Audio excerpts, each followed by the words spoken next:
ఒకసారి ఒక ఊర్లో ఒక పాస్టర్ గారు మరి సేవ చేస్తూ ఉన్నారు. చేస్తూ ఉంటే ఆ పాస్టర్ గారికి ఆ గ్రామం మార్చబడాలని చెప్పి మంచి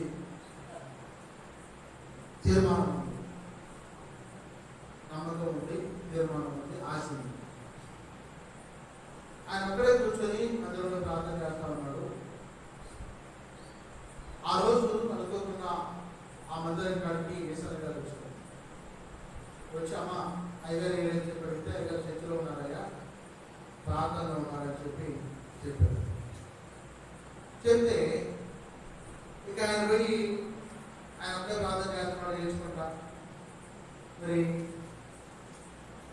మాట్లాడుకుందామంటే ప్రార్థన డిస్టర్బెన్స్ అవుతుందని చెప్పి ఆయన ఆ పని కూర్చొని మరి ఆయన వైపు చూస్తూ ఏకీభవించి ప్రార్థన చేశారు. ప్రార్థన చేస్తే ఆ చీకట్లో కూర్చొని అక్కడే నేర్చుకుంటూ మరి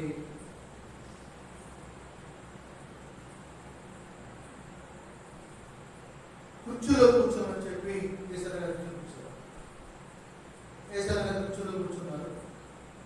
కుర్చీలో కూర్చుంటే మరి ఆయన మూలుగుకుంటూ ముఖం మాసిపోయి దాకా ఏడ్చుకుంటూ మరి గంటసేపు ప్రార్థన చేశారు.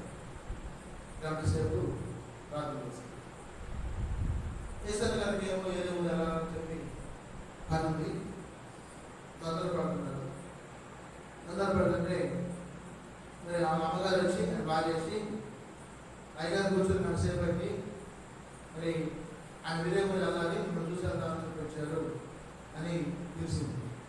అప్పుడు తెలిసి ఎంతసేపు అయితే అయ్యారు, అయితే గంట అయిందని వచ్చారు. మరి ఎందుకు అంత ఏర్పు పెడుతున్నామని ఆయన అడిగారు.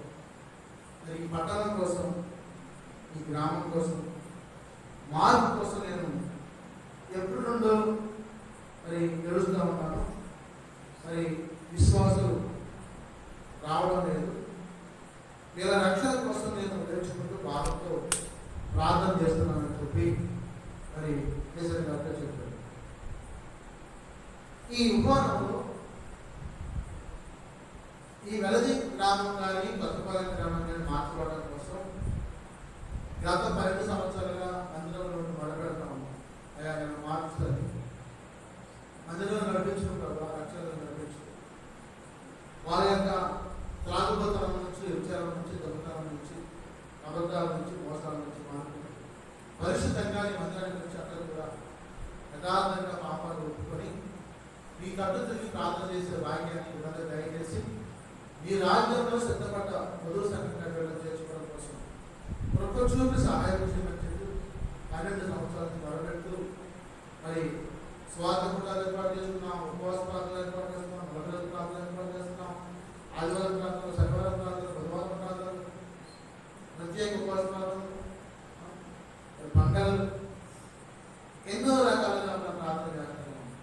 అయినా కానీ కఠినమైన రాతి హృదయాలుగా మరి బండబల హృదయాలుగా మారి ప్రభుత్వ చూడడం కోసం ఇష్టపడ్డారు. యేసు ప్రభు వారు అంటున్నారు, రాతి కొండను నేను తీసివేసి మాంసం కొండను మీకు ఇస్తానని చెప్పాను. యేసు ప్రభు వారు తలుచుకుంటే సమస్తము సాధ్యమే, ఆయనకు అసాధ్యమైంది ఏంటి? రాత్రి ప్రభు మాట్లాడుతున్నారు.